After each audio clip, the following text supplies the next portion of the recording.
This footage comes from Grassman58, a Bigfoot researcher who spent 4 days camping at Sullivan Creek with a group of investigators and found out by day 3 that the forest had been watching them the entire time. Day 4 of this camping trip. Jonathan and Sarah Brown showed up around 7:30-ish last night. Got to know each other, shared some stories,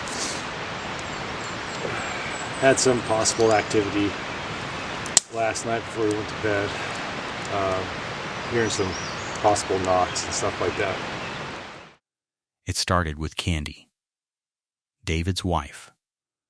She was lying in the tent in the early hours when something pressed against the fabric from outside, pushed into her thigh, then pulled back. She lay still. Light footsteps had been circling the tent before it happened. David checked outside immediately. Nothing there. I'm good. So, Candy, right? Right. Tell us what happened last night. I think it was starting to get a little light out, and I was awake, and I was laying there, and he was snoring, and all of a sudden I just felt this little whoop and out, and I immediately turned more this way and just started saying, David, David, David, David, David, David, David, trying to get him awake. Got him awake, and I'm like, something just basically stuck, whatever, I don't know what it was, on my thigh, pushed in and pushed back, came back out, and something's out there. I don't know what it is, but something's out there. I didn't know if maybe it was Curtis or somebody. Just, hey, are you guys in there? I don't know. But that was very strange, and he popped out maybe 60 seconds, about 60 seconds probably after, because it took me a couple of Davids to actually get him awake enough to get out and start looking around, but he didn't see anything. And so I laid there, and it was getting lighter and lighter, and I laid there for probably about another hour and then went back to sleep. But yeah, I kind of want a wall up against me now. Now, him on the other side. did you hear anything before or after? During the night, there was a couple times where I thought I would hear just like light walking, not heavy, just light. And you know, you sit there and wonder, is that what I'm really hearing or not? Because it was not loud, really loud, like a lot of the tree break walking that we hear on your videos and stuff. But no, it was kind of light, just light walking. But I never knew if really something was out there or not. Yeah, that's kind of what happened. So I'm still kind of trying to figure out what would just kind of creep up there and just kind of like that to my leg, my thigh area. So. The same night, something crossed the meadow at speed, from the creek to the ridge. The percussion of whatever it was hitting the ground near camp could be felt more than heard. Knocks came from across the water, then responses from 2 different directions. By that time, the noise had moved across the meadow right here to that direction and was still going off. And it was still really loud. And it kept doing that until we heard a response from that direction and from here. And Curtis can say what he felt. He's a little further away. But just the percussion of the noise that was happening right here was saying that there was something. The footprints came on the last day, 16.5 inches. Stride length of 48 to 52 inches. An orthopedic surgeon on the trip did the math. In a human, that stride length only works at 9.5 feet tall. The tallest person in recorded history stood 8'10". Flat area we show in the picture, and we see 2 footprints. One really good one, you can see the toes, and then a second one further out. we measured it to be 16 and a half inches long, and then the next stride that was 48, 52 inches between the strides. We went back, we marked things on a stick, and went back and measured it with our measuring thing. When we turn around and look, and behind it, we start seeing in the water would be like covered with pine needles that had fallen on it. So the whole thing is covered, but you could see the same step length, these depressions in the water that were the similar size, but there was no pine needles. So you see bone, and then another one and another one. And we followed it past them more, and we found in the same direction of travel another print on an upslope that was same distance, same length, 16 and a half inches, and we could see the toes on that one, but it was on an angle about like that much. So the one that we saw in the flatter area of the marsh seemed too wet to cast, but we took some pretty good pictures of that. So that was kind of a great way to end our trip. Finding that there's multiple footprints on that. And Jeff Meldrum in his book talks about the size of a foot and how big things might be. And I don't know anything about other primate anatomy, but as an orthopedic surgeon, I know a little bit about human anatomy. And 16 and a half inch bare foot is essentially Shaquille O'Neal's foot. That's exactly his length. So Shaquille O'Neal's what, 7'2". And then in orthopedics we also have gait analysis studies. See people walk, and there's actually a formula to figure out step length and match that to size. And in a human, for instance, Shaquille O'Neal, his step length is about 36 inches. Mine's probably 34, give or take. To have a 48-inch step length, if you use that formula and kind of work your way backwards, in a human that equates to 9 feet 6 inches. Now I'm not saying this thing was 9 feet 6 inches, but to have a person out here, because there were toes, person out here with a 16 and a half inch footprint. The odds of a 7-foot human sprinting through that marsh at those speeds, 1 in 50 million. And okay, what 1 in 260,000 chance of being 7 feet tall, and then a less than 0.5% chance of being a world-class sprinter. You put those two together, the chances of having a human who is 7 feet tall, who had world-class speed, is 1 in 50 million. Wow. So, obviously statistics don't prove anything, but the chances that what transpired here a year ago was because of a 7 foot tall sprinter is almost zero. Okay, I'm a believer now. Whatever crossed that meadow at 4 a.m., pressed against that tent, and left those prints in the mud, it had been there every night. They just didn't know it until the last morning. This footage comes from Steve Hayes' Adventures, a solo camper who made a last-minute decision to head up to Dale Headturn in the Lake District on a Friday evening. Quiet spot, light pack, southern comfort. A boil in the bag meal. Nothing fancy. Just peace. Well, hello, and welcome back to the channel. I'm back out in the Lake District, and today was a last-minute decision. Didn't want to go too far, and I'm going on a hike next week, so I didn't want to do too much this weekend. So I decided to park at Hunster Pass and go to Dale Head Tarn.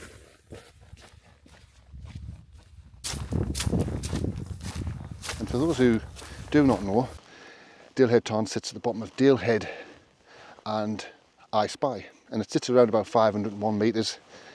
So it didn't take long to get up here from Hunster Pass, because that sits at around about 300 metres. I'm going to have a nice peaceful camp today, and hopefully no one else turns up here, because it is quite a popular place, although it is Friday. So if anybody turns up, it would be late, I'm guessing, unless they don't work. Or they've got the day off like me. Anyway, I'm going to head off down there, and hopefully there's no one there.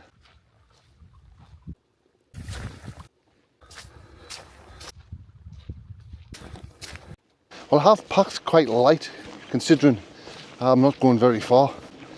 I basically just chucked the stuff in my pack and I was off. Quick drive over. When I say quick, about 2 hours. Anyway, I'm here. I haven't got much in the way of food either. I've just got a boil in the bag meal and a big packet of caramel digestive biscuits.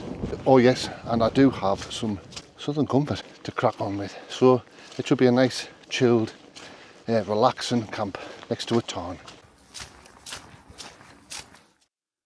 He set up beside the tarn as the sun went down. Neighbors 50 meters over the other side. Everything calm. He put his meal on to boil and settled in. And the sun is about to go down. And I think I have some neighbours. They must have seen I was here and they've camped a little bit further over the other side. But I'll show you around my tent. So once again, Hilleberg solo. Roughly the same setup as usual. I do have my insulated foil mat as always. I'm using OEX Leviathan EV down sleeping bag again. And I am also using the Atipa insulated mat again. I did use the Big Agnes one and the Cedar Summit, but I actually prefer this one. And funny thing is, it's the cheapest one out of them. And especially for me, because I was sent it by Atipa for free to try out. And I'm not joking, I'm not just saying this because they sent this for nothing. It is really good. I actually find it more comfortable. It could be a little bit longer. And I do have some cushions, some gear down here, a little bit of grog.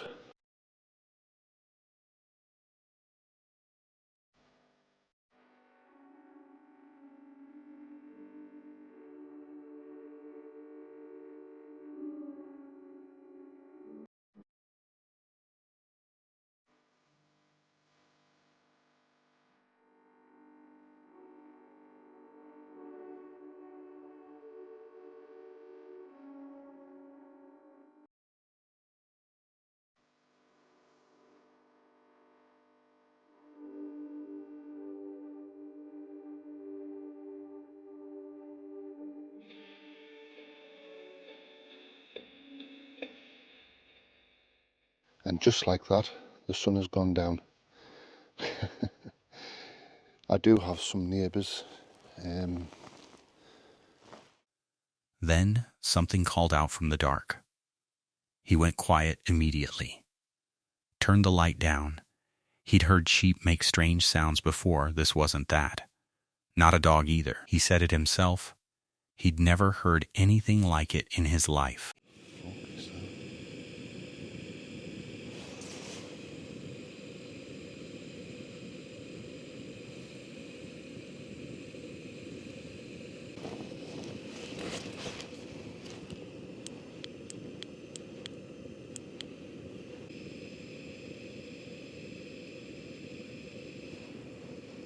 I don't know if I got that on video.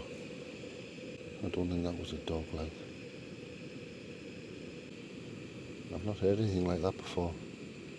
I know you've got some sheep make some strange, shit.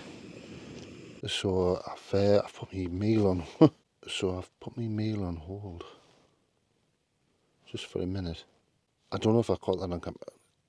If I have, I'll put it on. But I heard something there, and I'm sure it wasn't a dog. Couldn't have been that dog. I don't mind saying I'm shitting myself now. This is probably one of those things I'm not gonna. This is probably one of those things I'm not gonna put on, because people would just think you're talking shite. I heard something. No fucking dog. God, I'm starving. He kept the light low for the rest of the night and didn't hear it again. In the morning, he mentioned wanting to research it before saying more. Still not sure what it was. Just that it scared the life out of him, alone up there beside the water, 50 meters from the nearest person. Whatever called out, it wasn't coming from their direction. Behind this footage is Moxley's Paranormal World, who camped overnight at St. Patrick's Chapel on the Cumbrian coast, an 8th century ruin with Viking graves carved directly into the bedrock. He left his son Bradley at camp and walked over alone in the dark to investigate. The channel. So tonight I'm heading out to St. Patrick's Chapel. This place dates back to the 8th century. I'm going to do an overnight camp, do a haunted camp, paranormal camp, and see if there's any paranormal activity out here. So this place has got a history of a pirate wreck, Vikings, there's stone graves carved into the bedrock here, and it dates back to the 8th century. This should be a good one, and I will see us when we're on the road. He hadn't even started calling out when he heard something at the graveyard wall. Loud, close, no explanation. It scared the life out of him. I really want to be looking at people's graves too much. What the... Where's that? I am hoping the camera picked that up because that was like a zzz. It spooked me right out. But look at the size of the place. This is quite a big graveyard.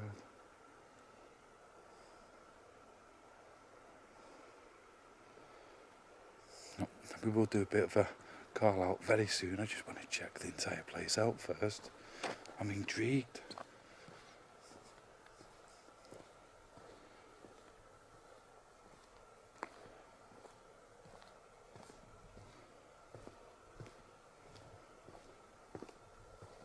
It's been used in this door. Bleeding Hobbit. Tiny, that, innit? How big's that? Right, I'm 6'1", give or take. Look to my shoulder, it's about 5 foot door, that. It's locked though. I have another one of those graves there, with a fence around it. You can't really make out what's on it.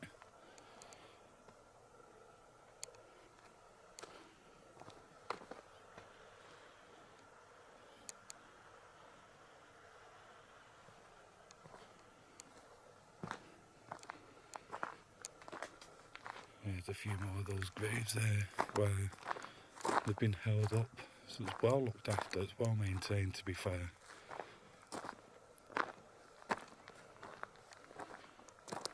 There's a house just there. Back at camp, he spotted figures below the cliff, torch beams pointing up toward them, watching. He and Bradley had no idea how long they'd been there. About to do an investigation up here. Just over this side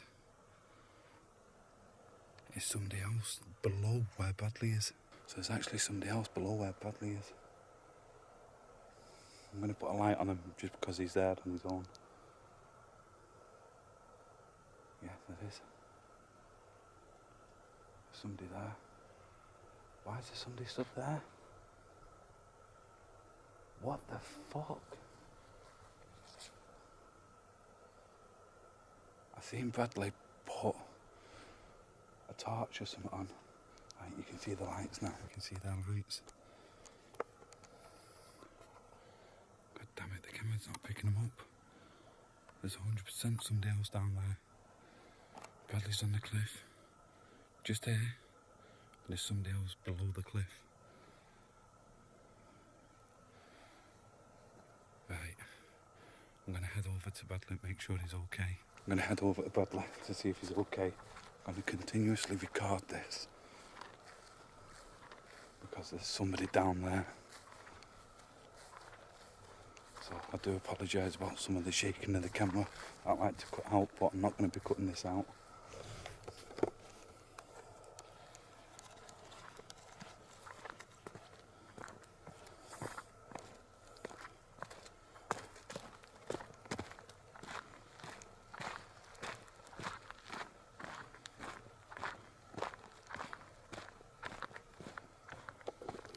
Need to make sure he's okay.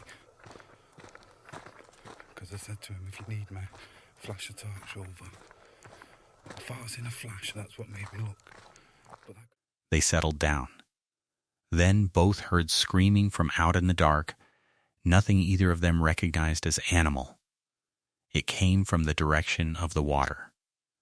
And I'm telling you now, it was no animal. It was no animal, that. I don't think it was.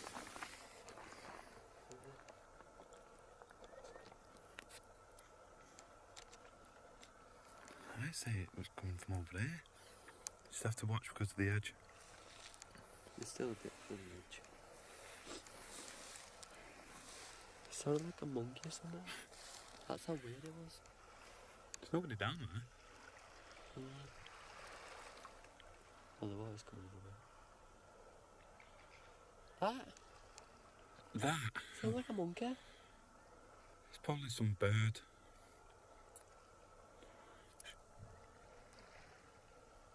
Some weird noise.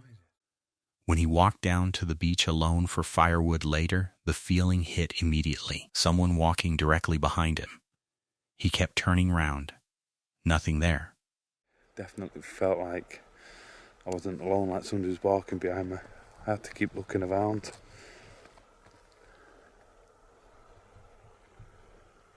It's beautiful, but it's got this overwhelming feeling to it as well. So apparently further down.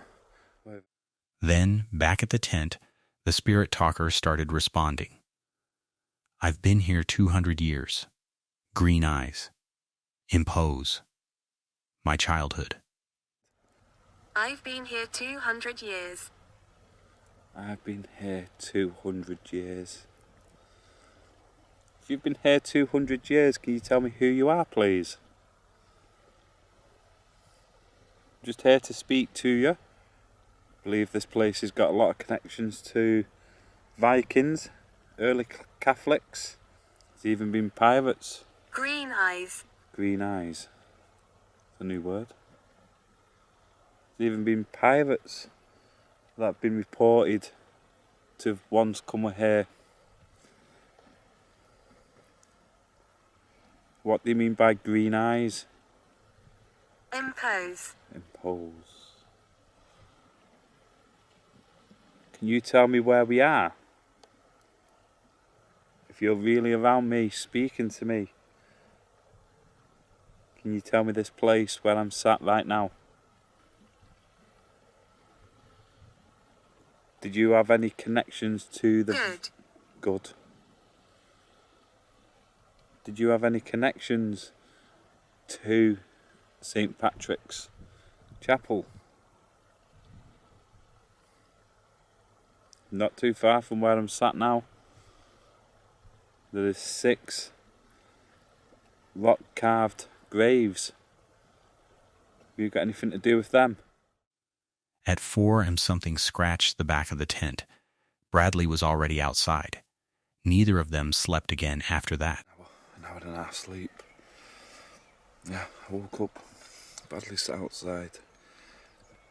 Just here. With a bit of a fire. I woke up to something going like this on the back of the tent. Could have been an animal or something, but wake up, have a quick coffee. I think it's time to start packing up before people start. This footage comes from Exploring with Bear, Jared, a solo winter camper who deliberately returned to a site where he'd previously been attacked and found something killed right next to his tent. He went back anyway.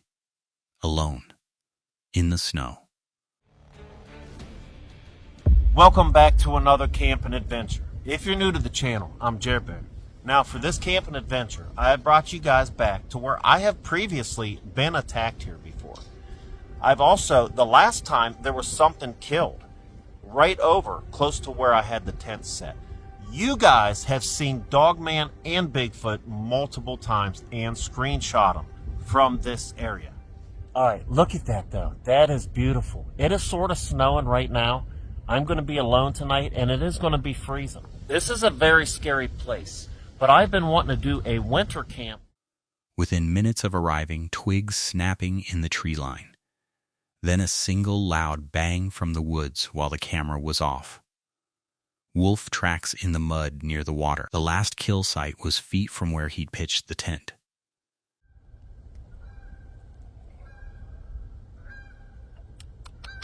Oh, that's nice. Goose.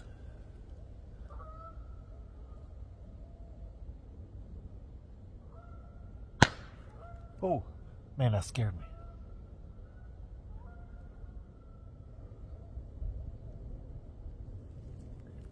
Is that an owl already?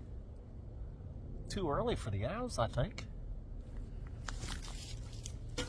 So while the camera was down and recharging, I did hear one big bang coming from that way. And so we're about to head back there. We'll keep our eyes open for tracks. Also, there was a bloody mess. Something was killed right over here the last time I was here. So we also have a predator running around here. Oh, big wolf tracks. Huge. After dark, the knocks started. Wood on wood, then eyes in the dark. No light source hitting them, just appearing and disappearing. Then a whistle. Then footsteps, slow and deliberate, circling camp. Oh, did you guys hear that? Wait a minute. Is that eyes too? That was a knock. That was a knock, but there might be eyes out there.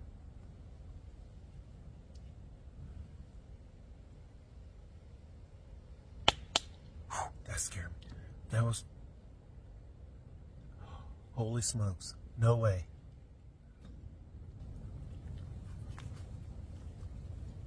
I got you on the trip. Wait a minute. I just seen eyes. And that was for sure a knock. I seen the eyes twice, so I know I seen eyes. Where'd you go? Right back in there. Man, I didn't even get to get done eating. There's still a little light too. Those eyes, I could see them and there was no light hitting them. So that's strange.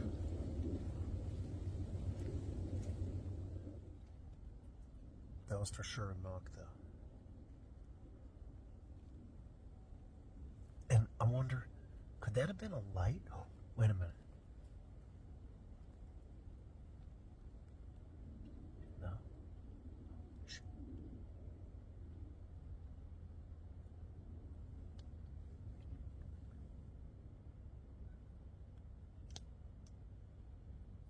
Am I seeing lights? What am I seeing out there?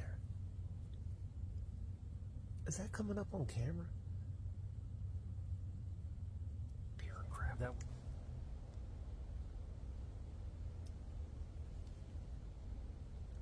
Listen.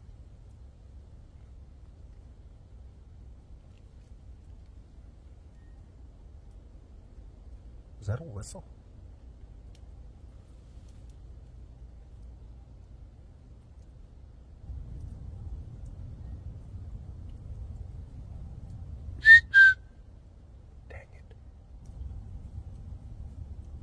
That was a whistle.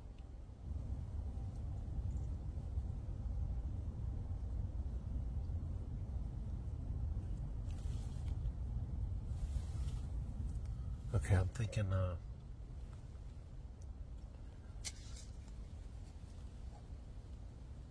I think I'm gonna go lock this in the truck.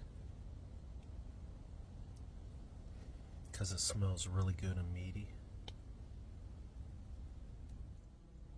And I do know there's something around here killing things. Because we seen it right by the tent last time. So probably a good idea to lock this in the truck. Is that... We need to do a sweep anyway. We'll get out and take a little look-see with the flash. He decided to run the food to the truck. Got out of the tent. That's when something got thrown, not dropped, thrown, directly outside the door. He scrambled back inside, announced he was armed. I don't know what to do. I don't know what to do. Oh! No. I'm armed. Hey. Hold on.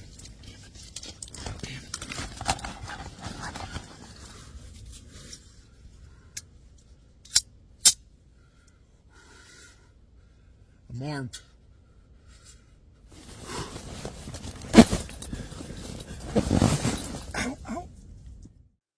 Then a tree came down on the camp. Not a branch, a tree. Thrown.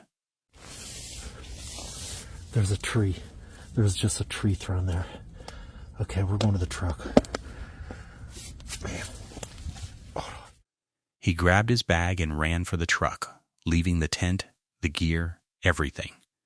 Drove down the road shaking, said he genuinely thought he was about to die. How can I hold this in there? What was that? Man, we just gotta go.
Okay.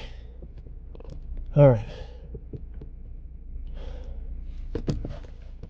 All right, so I'm down the road quite a bit. Juices are gone. I should have known. I don't think nothing like that's happened for a long time though. Probably over a year. That was insane. That was a tree. That was like a whole freaking tree thrown right in front of the tent. Whew. Man, I was really, the way that sounded. And then there was that probably my coffee pot. My coffee pots. Oh, that was nutty, man. That was like that had me feeling like I was just about to die. There for about 10 minutes, I thought I was about to die. Anyway, we did make it out safe. I left everything. He left 2 tents at that campsite. He's not going back for them. Why give offerings hoping to tempt Bigfoot when you get so scared of the results? A small YouTube channel called CPN, Creepy Production News, uploaded a video that many viewers still find unsettling. That night, the creator walked alone into the woods during a freezing winter evening. Snow covered the ground, reflecting just enough moonlight to reveal the narrow path ahead.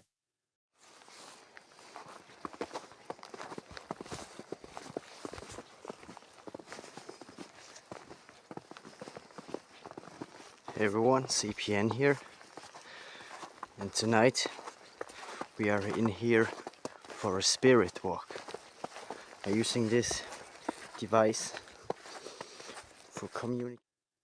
He began what he called a spirit walk. Holding a spirit communication device, he cautiously stepped deeper into the forest, asking the darkness a simple question. Is anything here that wants to communicate with me? Anything here who wants to communicate with me?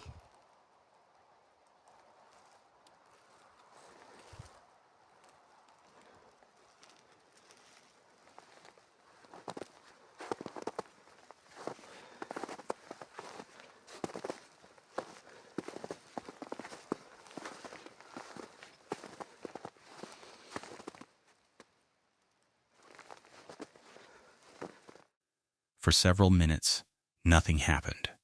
Just silence. The only sound echoing through the trees was the crunch of his boots in the snow. The forest was so quiet that even he admitted it felt wrong. Then suddenly the device crackled. Just see my footprints.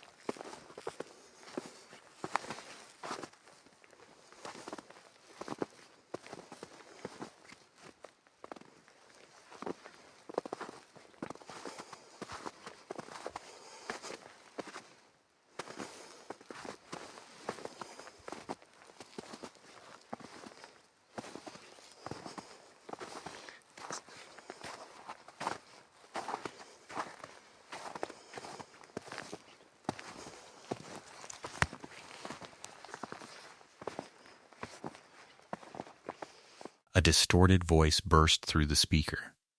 "I'm not haunting you," the man froze. He nervously laughed, trying to convince himself it was just interference. But seconds later, the device spoke again. This time, the message was even stranger. Not as loud as to I'm not haunting you. It's not just me here. Okay. It's not just me here. At that exact moment, the man's tone changed completely. Whoa, whoa, my body. As I said, don't take this for seriously, but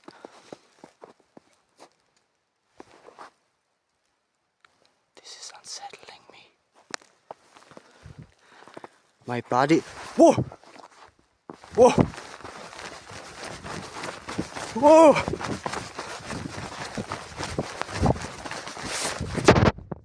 He suddenly stopped walking. Something around him had clearly terrified him. But the camera never showed what he saw. On a freezing night with temperatures barely above 33°F, a paranormal investigator from the YouTube channel Texas Paranormal arrived at a place locals call Monkey Bridge.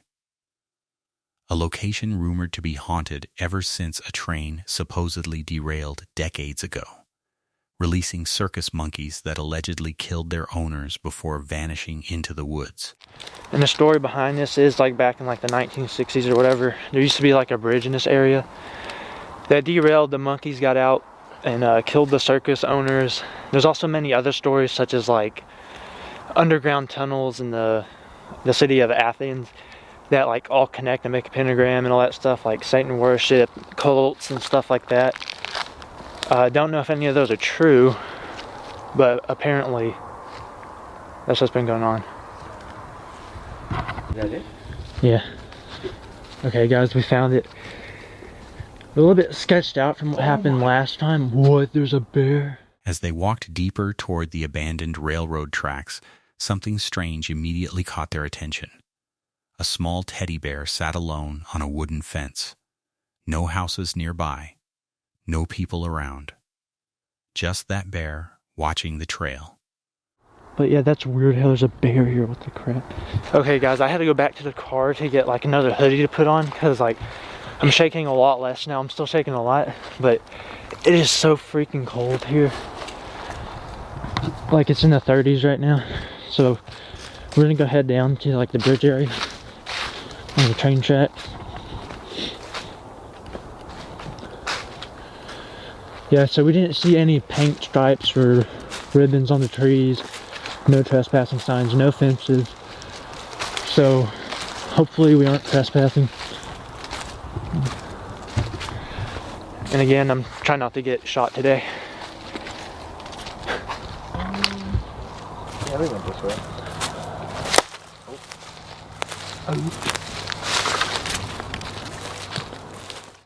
They decided to investigate.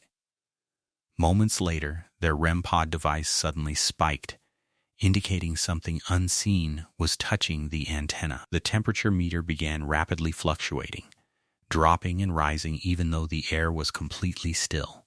Monkeys really kill the circus owners? I think I would yell. That's the temperature.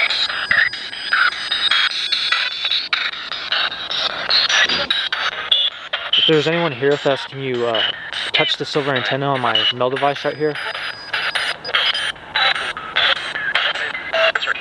It said 0.1. Really? Yeah, look. Oh, I just saw that. What the heck? Oh, 0.1 again. My phone's on airplane mode too, so it can't be anything electrical right now. So we're getting really ghosty right now. There's no power lines here either. Except for Make the sure pole. mine's... Now mine's on airplane mode.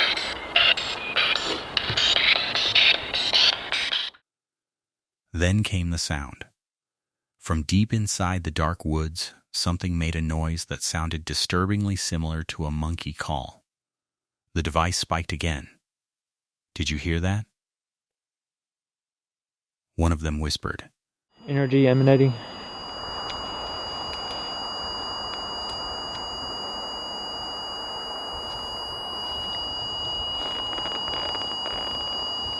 Did you hear that, or is that your leather mimicking that noise? I don't know. Oh yeah, it's my leather probably. Yeah, it was. Bad to bud. Okay, can you set off one of the cat balls if you want us to go down to the tracks? If you could please set a Wait. cat ball off. What? That's just been continuously going off, like, non-stop. Yeah. The temperature, I think. Dang, that stayed off for a long time. Okay. Can you please set off one of our cat balls for us? We would appreciate it a lot.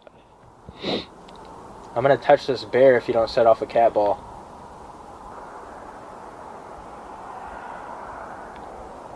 Okay, I'll grab the mail device, you grab the cat balls. I'm gonna keep recording just in case anything happens. Okay guys, we set the cat ball up on the train tracks right here. They tried asking the spirit box if something was attached to the bear. Almost immediately, the REM pod triggered again. That's when they decided not to touch it. Does the bear up there have an attachment?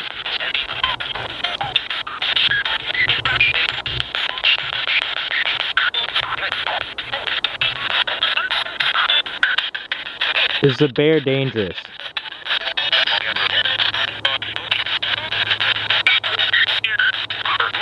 I heard spirit. How old are you?